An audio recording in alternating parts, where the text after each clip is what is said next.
Uri Lewis Show. Welcome, everybody, to another episode of the Uri Lewis Show here on Israel Sports and News Radio. Thank you for joining us. We have a great show today. At any time, you can email us at urilewishow@hotmail.com, or you can email the station at Israel Sports and News Radio at gmail.com. Floyd Mayweather is set to take on Andre Berto this weekend. Many say it will not be his final fight. Floyd says the opposite. A lot to talk about in that regard. On the line right now, America's finest boxing writer, the director of Split Decision, story of Guillermo Rigondeaux. Back to the program, Brin-Jonathan Butler. Brin, welcome back to the program. Thanks for having me. Yes, indeed. So certainly had to get your thoughts. So many different angles to go with this. Let's start first with the fact that nobody seems to be buying this fight. I mean, you predicted that this is going to be a situation where people were upset at the choice of Berto as the opponent when you have Amir Khan, other people out there. Let me ask you, if this was not your job to cover boxing, would you pay money for this fight? Not even close. Not even close. No, it's a terrible fight. Berto's 3-3 in his last 6 fights. This is just such a major step down from the fights that Floyd's had. Well, over the last, most recently, Canelo and Pacquiao are very worthy opponents. He deserves full credit for taking those on. But something like this is pretty deplorable and almost downright bizarre that if he actually is retiring, the idea of going out in this way, it just seems like such a cash out after the biggest cash out in history, which was the last fight, in terms of how he kind of performed. His mode was, once it was evident he was dominant, there was just no effort to try and make a lasting statement of that fight that just had more attention than any fights ever had. At least mainly because of the money. So, yeah, it's very disappointing, I think, for a lot of people who care about the sport. And money-wise, again, as I mentioned before, it is a Jewish show. You've talked about in the past that some of Floyd's fights, even recently, may have lost money, that some of those fights were not released in terms of monetary records. Is it possible CBS loses money on this fight?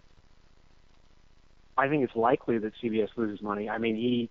He's got a minimum of making $37 million for this. Apparently there are thousands of seats that are unsold. And the over-under that I've heard for pay-per-view on this is around $500,000. So you just have to ask yourself, how is CBS going to make their money back when their performer is guaranteed, nearly $40 million? Where is that revenue going to come from? And the buzz is so negative. There's been so little publicity that Floyd has really tried to drum up for this fight. He's quoted very recently as just saying, if you want to watch it, watch it. If you don't. If writers want to write about it, they can write about it, or if they don't want to, they don't have to. So that's his position, just basic total indifference to, any impetus on his part to try and sell the fight or promote it or find a narrative that people could be drawn to create some kind of traction. He's just abandoned any pretext of that. And I think you're going to see, in terms of the numbers of people watching it, in terms of, Vegas revenue with gambling. I don't even know that bet makers are taking odds on this. I think I've heard 35-1 if you bet on Floyd. So you're going to bet $35,000 to make $1,000. Who's going to take that? Who's going to take Berto at 20-1 kind of thing? So it's strange. It's almost interesting because of how strange all these circumstances are sort of aligning. So, what do you think about it? Would you watch this if you're paying for it? I'll put it to you this way. Even the Pacquiao-Mayweather fight, I saw it on delay because in Israel it came on 5 in the morning, so I had to wait. By the time I got to the 10th round, I was like, I want to fast forward this thing. This is boring. And that was against Pacquiao. So I'm not excited about this fight.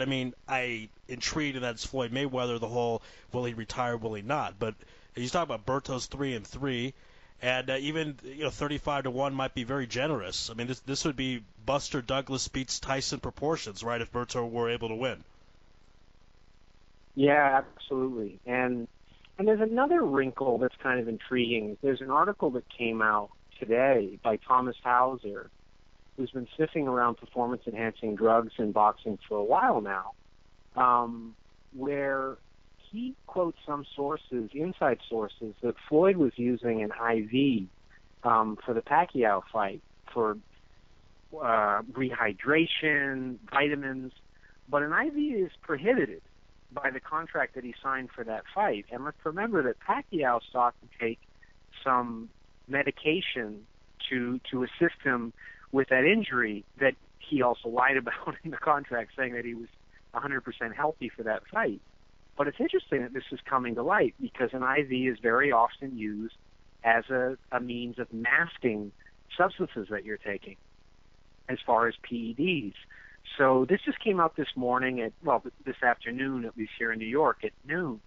I'm curious to see what kind of reverberations happen as a result of this article, because it does suggest in a couple of places that the dispute between Pacquiao and Mayweather, going back some years, where Mayweather accused Pacquiao of taking performance-enhancing drugs, Pacquiao sued him, and in the course of that, there were rumors that Mayweather had failed 3 drug tests in his career.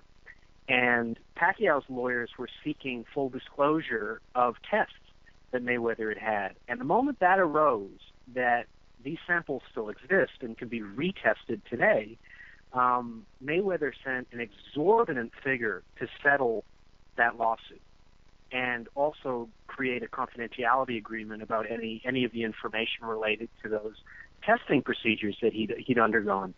So it just makes it kind of interesting where things are going to go with Floyd, and a lot of the gist of the article is questioning USADA, the organization tasked with testing Floyd, that he's been kind of gaming the system, that he's not being tested 365 days, that he's really only being tested once he announces the fights. And as people who sort of understand the efficacy of steroids, you're not really getting the benefit while you're using. You get the full benefit a week or two after it's tapering off from using.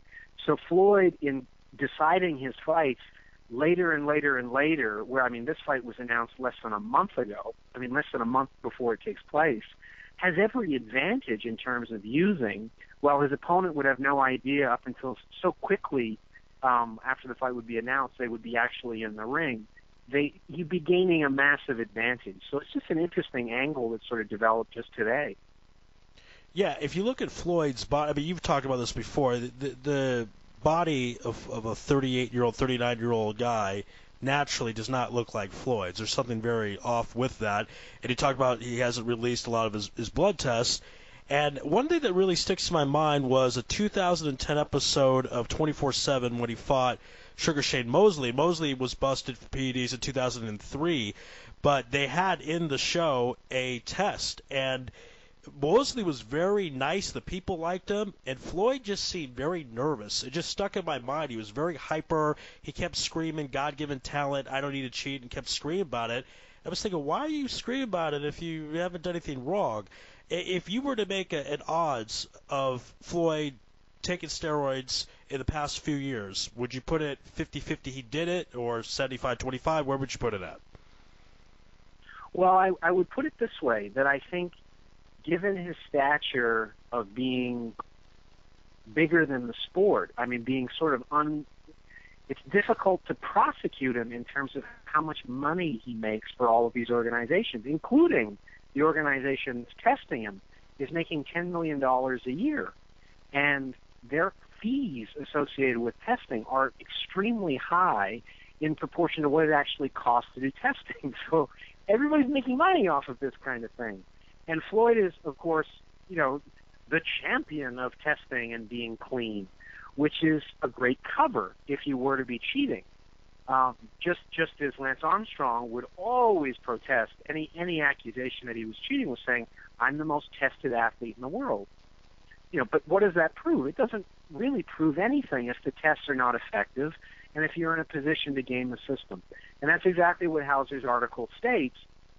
And it also cites evidence, 2 tests of Floyd where it's documented, where it shows his testosterone levels were low, which is a flag to people who test that your testosterone levels are low often because you've been using, because it affects what your natural levels are. And so it can be evidence that some of these masking agents bring down your levels during the testing while they've been very high while you've been using. So, I mean, I think it's very suspicious that somebody at 38 could be at his level for as long as he's been. I mean, he's been, you know, as we've seen with the lead up to the Pacquiao fight, he's had gloves on before he could walk.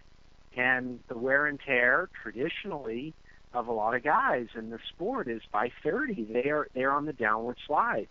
I mean, think of Ali leaving the sport around the same age as Floyd. I mean, he was a shell of himself against Berbick and Holmes, and even fighting Frazier in the first fight. I mean, Ali was not anywhere close to the speed, you know, and the dance master that he was as Cassius Clay. So it's interesting that Floyd really doesn't seem to have lost much.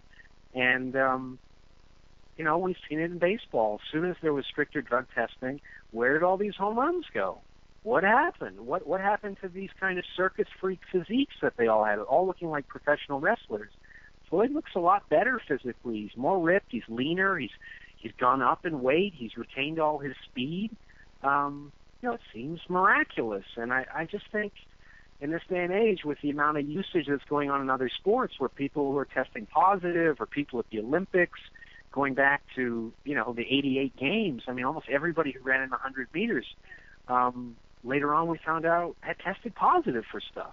Not just Ben Johnson, but Carl Lewis, and I think everybody but one person in that race, one or two people. So I think this is pervasive, and I think it's really hard to compete at this level now unless you are cheating, it seems, which is really unfortunate. So I think I'd be very suspicious of him because he has every advantage to be able to do it. Again, this is the Uri Lewis Show here on Israel Sports News Radio, speaking to Brin-Jonathan Butler about the upcoming Floyd Mayweather fight. You know, you look at Floyd's career, and we talked about how it really took off, especially financially, when he left Bob Arum, and he kind of did his own thing. He is surrounded, it seems to me, by very smart people. You look at Leonard Ellerbe.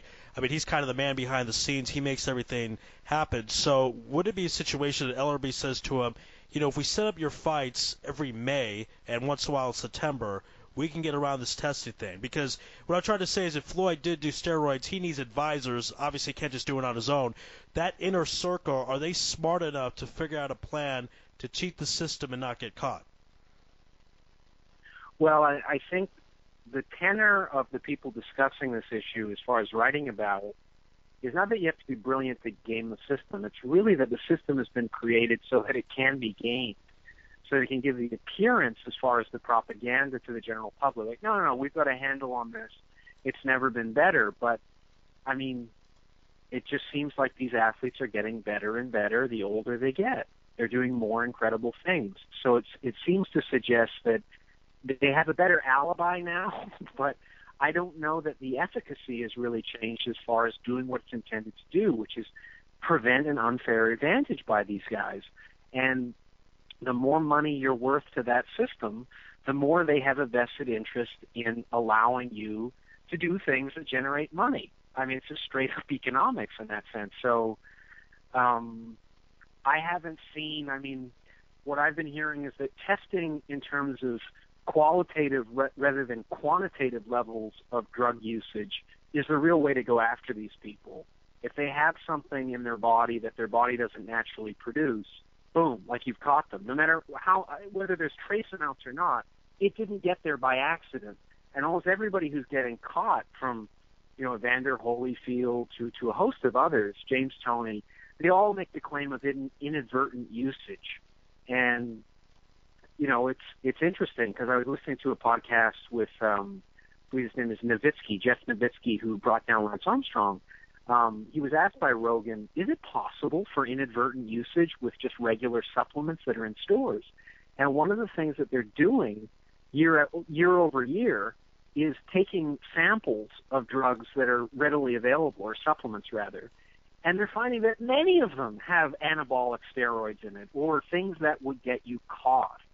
So it's interesting. That was news to me that, while I don't believe many of the people who claim this inadvertent usage, the guy charged with the responsibility of prosecuting these people and chasing them down is saying, even if you're not intentionally using, if you're out there taking supplements, which it's accepted that almost every athlete is taking massive amounts of supplements to deal with the wear and tear of their career in any major sport, you stand a big risk of getting caught with something.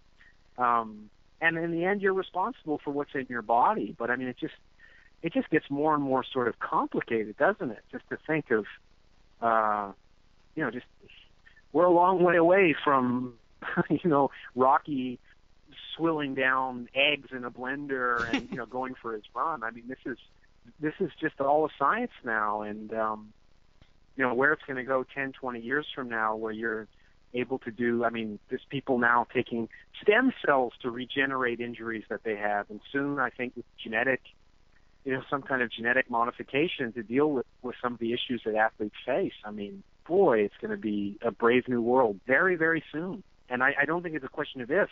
I do think it's when, and I think it's soon. By the way, we tend to talk about Rocky a lot. It's interesting with the Rocky analogy. If you look at Rocky 1 and you see how he looked against Apollo Creed, good physique, he was in shape, but not to the level he was in Rocky 4 when he fought Ivan Drago. And pretty much it's a consensus. If anyone doesn't believe, I don't know what to say. But Stallone was on steroids for the later Rocky movies. So I would say, again, if you're curious about Floyd, if he took steroids or not, look at his fight against early, when he late 20s. Back when he fought Gennaro, those type of people, he's a stick figure, and now he's about as ripped as can be. So it's a very interesting concept. Let's talk a little bit about the possibility of this being his final fight. Floyd says it will be. However, he said the same thing in 2007 against Oscar De La Hoya, and we're being told by him that he has movie offers. Is that really true, Brin-Jonathan Butler? Floyd in the movies? I don't know that he has any kind of track record to justify that that's a viable next career, especially with how proven he is with boxing to generate massive income. And, he deserves full credit for creating this character, him and Al Heyman, for creating a character that people want to see lose. And people never really, in much numbers, really wanted to cheer him on to see him win. I don't know if they really do now, despite all that he's accomplished. But he certainly created a character that people want to pay tremendous amounts of money to see lose. And I don't know that outside of the ring, he really has created a narrative that many people are compelled by. Originally, I was kind of shocked that this whole Money Mayweather thing had the traction that it did. It just seemed, just to see the same thing over and over and over again even bringing in Robin Leach to to further the whole lifestyles of the rich and famous kind of thing. To see his car collection, see the private planes, see the mansions and that kind of thing. Doesn't it get kind of old after a while? But I guess he's he's in the right time. As Donald Trump is the most viable Republican candidate, that seems to be his platform, is basically professional wrestling, sort of no substance, but a lot of flash. I'm really rich. Floyd resonates. Yeah, it's the same thing. Floyd and Trump, they both talk about how rich they are. People like it. Yeah, well, I think the only thing that's immoral in the United States is not having money. However you made the money, I think you're moral in this country. So Floyd fits into that, for sure. Again, this is the Uri Lewis Show here on Israel Sports and News Radio. One of the things we mentioned last time you were on, the contract with CBS ends obviously this weekend, and there were some rumors that he's going to try to play for another contract on a different station, different negotiation tactics. So I tend to think it won't be his last fight. If that is the case, would he go back to HBO? I know there's some bad blood. He was upset at them, part of the reason he left. What would be some of his options if he does stick around in boxing? HBO seems like a stretch because his advisor really doesn't deal with HBO any longer. They had a pretty acrimonious relationship.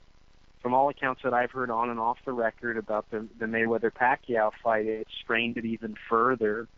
But I still believe, I think it's pretty obvious that the biggest fight in boxing remains Pacquiao and him rematching. I don't think it's an interesting fight in terms of what will happen. I don't think there's any reason to think it would be any different the second time go round. But just in terms of their star caliber, I don't think anybody's even close. I don't think a rematch with Cotto or Canelo would remotely be comparable to a Pacquiao Mayweather fight. And I think, I don't know how gullible the public is after the first one, but I mean, could they really make the argument that we didn't see a real Pacquiao? He was a one-armed fighter, and that a two-armed Pacquiao could come back and make it far more competitive or whatever. I mean, I don't believe it for a second. Maybe the public will. And even if they won't, I think they just like big names to be squaring off. I don't think it will be anything close to the numbers, the kind of money they generated the first go-round. I don't think people are that gullible, but I strongly think it would be still one of the top, top 5 fights ever in terms of the money it would generate. Maybe be the number 2 ever. Maybe they'd still be able to make, close to $100 million each. I mean, it's terrifying to think that that's possible after how awful the first one was, and how much you'd hope there'd be tremendous buyer's remorse with people who shelled out all that money to go to the fight. Jesus, $350,000 front row seats in some cases. But I don't think there's any question it would still be. It's still the biggest fight in terms of revenue that can be derived that's available in boxing. So he holds tremendous leverage to come back. And even if there is a rematch with Cotto or Canelo, which I think are pretty safe fights for Floyd to engage in, I don't think he's going to go anywhere near, say, Golovkin, which would be some real danger there. I mean, I think he'd be favored in that fight, but I still think people would be killing themselves to watch it. I don't think Floyd is dumb enough to go near that. So I think he's got, as I mentioned, these three options that are all very viable. And then again, he's going for 50. He's going to try and surpass Rocky Marciano, which several fighters before him have succeeded at. Julio Cesar Chavez went way beyond that. A handful of others, but can he retire on top, surpassing Marciano?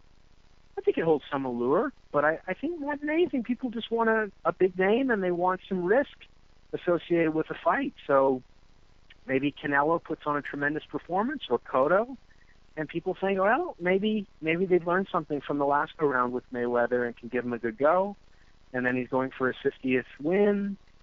I'm sure it could make a pile of money. So he's got a lot of leverage to come back, and I think that incentive is going to be too much. It's just too much money on the table for him to stay retired. I mean, I don't see him going to movies. I don't really see him working behind the scenes, to create a career there. I don't see any evidence that he has any kind of acumen to be successful at that. He's been very successful with his own career, but I don't know anybody else's career that he's really navigated with anywhere near the success. So, I mean, it remains to be seen, but I see him coming back for sure. Yeah, you talk about the other careers. I mean, he wanted to go into music. It was the Filthy Rich records thing, and the Mayweather promotion. I mean, that stuff. I don't know if he really made money off music. He's been talking about it for a while. I mean, this is obviously the number one way he makes money, and then some. And Bob Arum talked about Manny Pacquiao might have one more fight in him. There's talked about that next year. I want to get a breakdown of potentially if that were to happen, a rematch. You said perhaps the second biggest fight of all time, money-wise, and we know he's adored in the Philippines. Would that mean last time Pacquiao got $120 million, Floyd they said a little over 200. So would that be maybe instead Floyd gets 100 and Pacquiao gets 50? How much lower would the second fight be from the first fight? Well, I think Mayweather's performance against Berto. I mean, in a way, if he gets a knockout, which I don't think he's had since Victor Ortiz, which is kind of an asterisk associated with it, because I do feel it was a sucker punch. I mean, it's legal. I mean, questionably legal, but anyway, he got away with it. He's credited with a knockout, but I mean, he's just not a puncher in that way. So if somehow he just blew through Berto, which he should be able to do with his skills and where Berto's at, and if he decided to really step put his foot on the gas and take him out, then maybe people would be interested to see if he could, be excited with what, he could come up with some narrative that he's a new phase in his career where he's, more flat-footed and not defensive-oriented. But I think the more interesting thing would be if Berto was able to put on a more dominant performance, and there were chinks in the armor of Floyd where maybe his age became apparent, maybe he suddenly got old overnight, and maybe Berto knocks him down for some reason. Then I think people would say, well, God, if Berto can do that to him, what could Pacquiao do with a healed arm? Which, again, I don't agree with that. I think Pacquiao was badly matched up with Floyd. But I think if you see Floyd knocked down for the first time in his career, like a real legit knockdown, or he's badly hurt or something like that, against an opponent as sort of mediocre as Berto, who's not even really a top 10 in his division, that could create a lot of interest. That could create a lot of interest because, as I mentioned before, the biggest selling point that Floyd offers is his own risk, the precariousness of who he's fighting, and the thrill that he would provide if somebody beat him. We've talked about it before on your show, but the biggest cheer of Floyd's entire career is when Shane Mosley almost knocked him out. It's nothing he's accomplished. It's nothing he's done against anybody else. It's just when we almost thought we got him down and got him out. But he didn't come. That didn't happen. He came back like a true champion. So it's not going to be easy. But he's 38. He's going to be 39 in February. So you never know what could happen. I mean, with Roy Jones, we saw the blueprint of him coming from the mountaintop of beating John Ruiz, winning a heavyweight title. I mean, again, asterisk associated with that. But still, he won, came down in weight. He was never the same guy. And Tarver exposed that, and in the second fight, poof. All of that legacy of Roy Jones Jr., where, I mean, he was right up there with Sugar Ray Robinson at that point as being one of the pound-for-pound greats ever. Way higher than Floyd has even achieved with his career so far. And suddenly it's all gone. So maybe that'll happen to Floyd. I don't see it happening against Berto, but that is the one thing that could be really fascinating on the off chance it happens, I think. All right, again, this is the Uri Lewis Show here on Israel Sports and News Radio. My guest is Brin-Jonathan Butler. We're talking about Floyd Mayweather versus Andre Berto this Saturday night.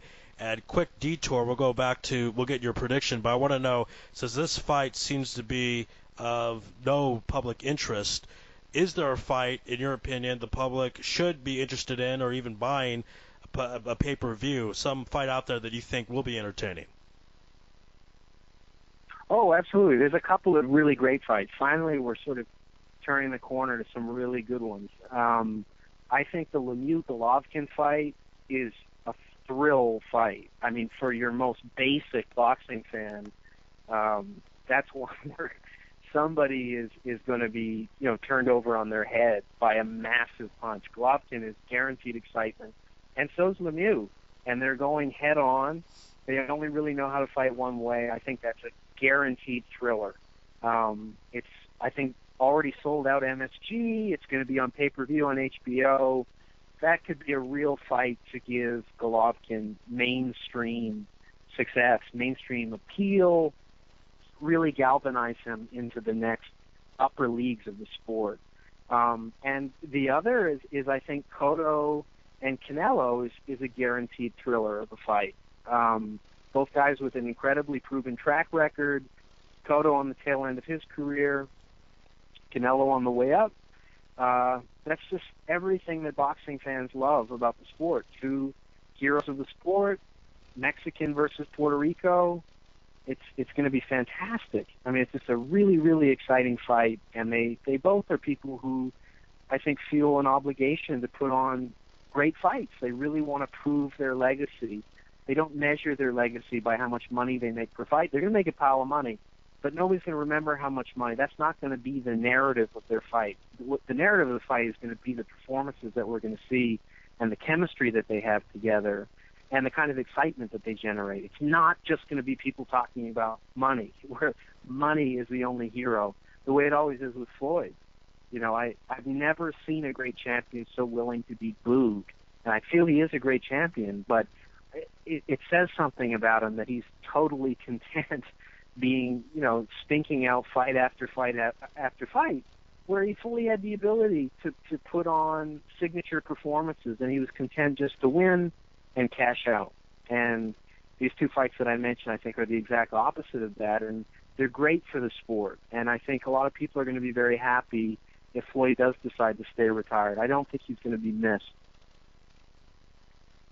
Yeah, it doesn't appear so, which is, again, very ironic. When Ali left, he was missed, and the other great fighters, when they left, they were missed, but Floyd may not be. Again, this is the Uri Lewis Show here on Israel Sports News Radio. A few minutes with Brin-Jonathan Butler. So, with everything being said, you're talking about Berto being a 35-1 underdog, but Floyd, if he can get a knockout, it stirs up more interest in a possible Pacquiao rematch. So, give us your prediction. What happens on Saturday night? There's only one way to go with Floyd. That's win by unanimous decision. So true. That's the prediction. Yeah, I'll go with that as well. Yeah, unfortunately. I'd love to go with something else. The best thing that could happen for the sport is if Floyd happens to get dropped and comes back from it. But there's just excitement. Like the Maidana fight. The first Maidana fight was a thriller. That was a thriller of a fight to see Floyd really tested. Nobody saw it coming. I think we talked about it, and we kind of generated some enthusiasm based on that possibility. I don't know if we both believed it, but we talked about it, and it turned out it wildly surpassed our expectations. So I'd love to see that happen. I just don't see Berto having the skills. He's just not in that class. But everybody said the same thing about Buster Douglas, so you never know, and that's one of the great things about boxing. You just never know. One punch away from anything happening. So who knows? Maybe Floyd turns his ankle and gets sucker punched. I don't know. Or maybe like in Rocky VI, Mason Dixon breaks his hand on Rocky's rib, and then I don't know. I mean, that was a movie, but it's kind of all circus at this point. All right, Brin, anyone out there listening, they want to read more about your work, find out more about what you do, where should they go to? Well, Amazon's got a couple of my books, The Cuban Boxer's Journey, and recently published memoir about 11 years in Cuba called The Domino Diaries. All right, Domino Diaries, so they can get that. They go to Kindle, go to Amazon, check out Brin-Jonathan Butler, all his great work. He is the director of Split Decision, the story of Guillermo Rigondeaux, and he is boxing's finest writer. Thank you for being on the program. A lot of fun. Enjoy the fight as much as you can, I guess, is the best way to say it. And, again, really enjoy the program, and good to have you back on. So thanks so much. Oh, my pleasure. Take